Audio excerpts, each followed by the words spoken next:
Hi, and welcome to Fearless Fridays with Frank. Today, we're going to continue with steps to learning a song.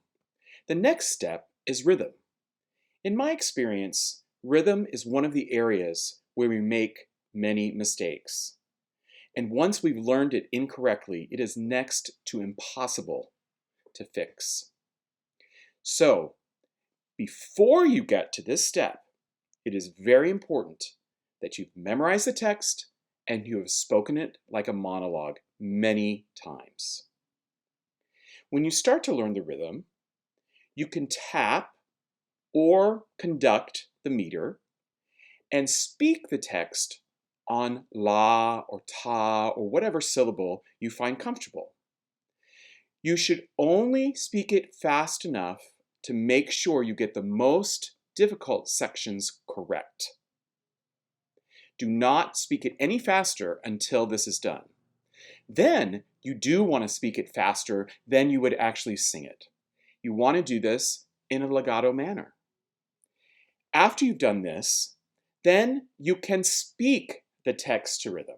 This is a great way to continue to work on technique by making sure you're connecting everything with the breath. Until you have this done correctly, you should not move on to the melody.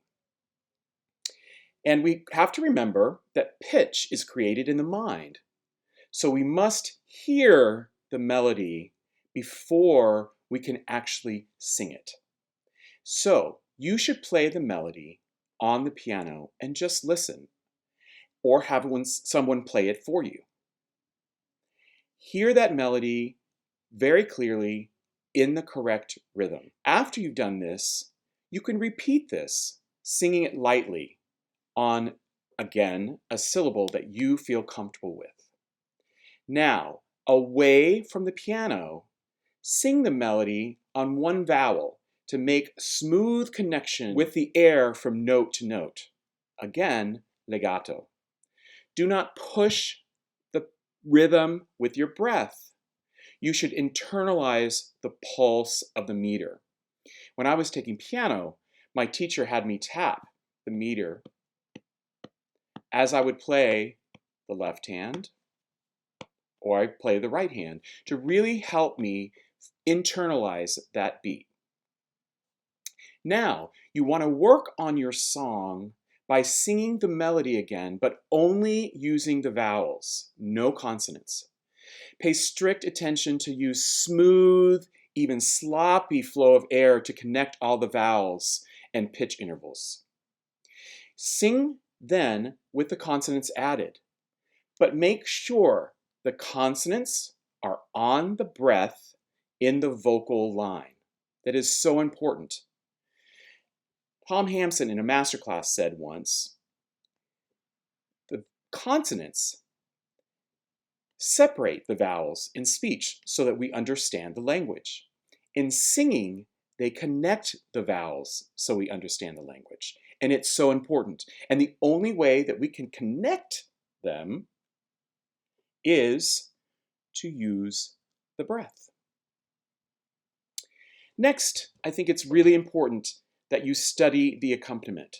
Study the texture of it, the complexity of it. What are the dynamics, if any? And remember, in a lot of our music, our dynamics are in the piano or whatever the accompaniment is.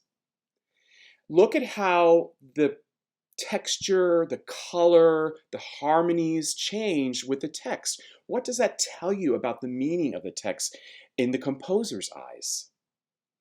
And then listen to the accompaniment. If you can play it on the piano or have someone else do it for you.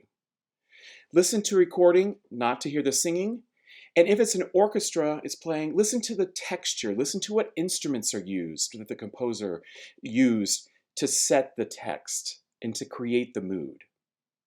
And then sing it with the accompaniment. I cannot tell you strongly enough that if you follow these steps, you will follow the recipe and come out with a wonderfully baked cake, or in our context, a great song that we have well learned. We all know that once we've learned something incorrectly, it is so difficult to fix it. So first, we learn it right. And we learn it so that we can't get it wrong, right? I don't do it till I get it right. I do it till I can't get it wrong. Thank you so much, and I hope this helps. I'm sure most of it was not new information, but hopefully it reminded you. Please follow these steps because the music is so important to our singing. Thank you very much, and happy singing.